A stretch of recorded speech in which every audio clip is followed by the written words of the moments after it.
আচ্ছা, মানুষের সম্পর্ক নিয়ে তোমার ভাবনা কেমন? মানুষের সঙ্গে মানুষের, না একটা ছেলের সঙ্গে একটা মেয়ে? ছেলে এবং মেয়ে, মানে প্রেমের। পাওলো কোয়েলহো বলেছেন, love is the force that transforms and improves the soul of the world. ভালোবাসা পৃথিবীর আত্মাকে বদলে দেয়। এত মানুষের কথা কোট করো কেন? তোমার নিজের কোনো ভাবনা নেই? ভালোবাসার সব কথা মানুষ আগেই বলে ফেলছে, আমার নতুন করে আর বলার কিছু নেই। তাই এই কাজটাই তোমাকে দিব বলে ভাবলাম। কি কাজ? দেখো, মানুষ মানুষ কখনোই মানুষকে ভালোবাসতে পারবে না, কারণ মানুষ কেবলমাত্র তার নিজেকে ভালোবাসে। তাহলে প্রেম ভালোবাসা কি মিথ্যে?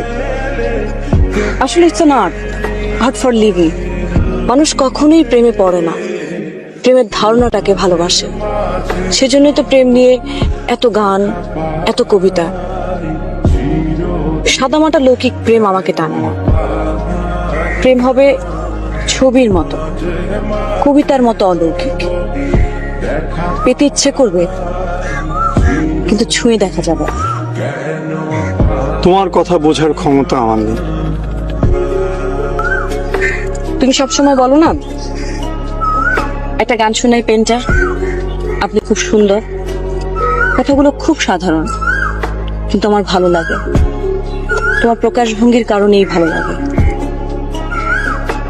তাই ভাবলাম তোমার সঙ্গে থাকা যেতে পারে। আমার ভয় করছে। সবসময় এত গান শোনাতে চাও, সুন্দর সুন্দর বলো, তখন ভয় করে না? তখন তো ব্যাপারটা ছিল অনিশ্চিত, আবিষ্কারের উত্তেজনা ছিল। ব্যাপারটা এখনো অনিশ্চিত। যেসব গান তুমি আমাকে শোনাতে চাও, সেসব গান শুনতে শুনতে মনের মধ্যে যে ছবি তৈরি হয়, সেগুলো যদি আমার হাতে তুলে দিতে পারো, তাহলে আমি তোমার। কিভাবে সম্ভব? সম্ভব। প্রেম আসলে আছে, কিন্তু অনেক গভীর, অনেক বেশি অধরা। তুমি যেটাকে প্রেম মনে করো, সেটা সহজে পেয়ে যাওয়া বসবাসের চুক্তি ছাড়া আর কিচ্ছু না।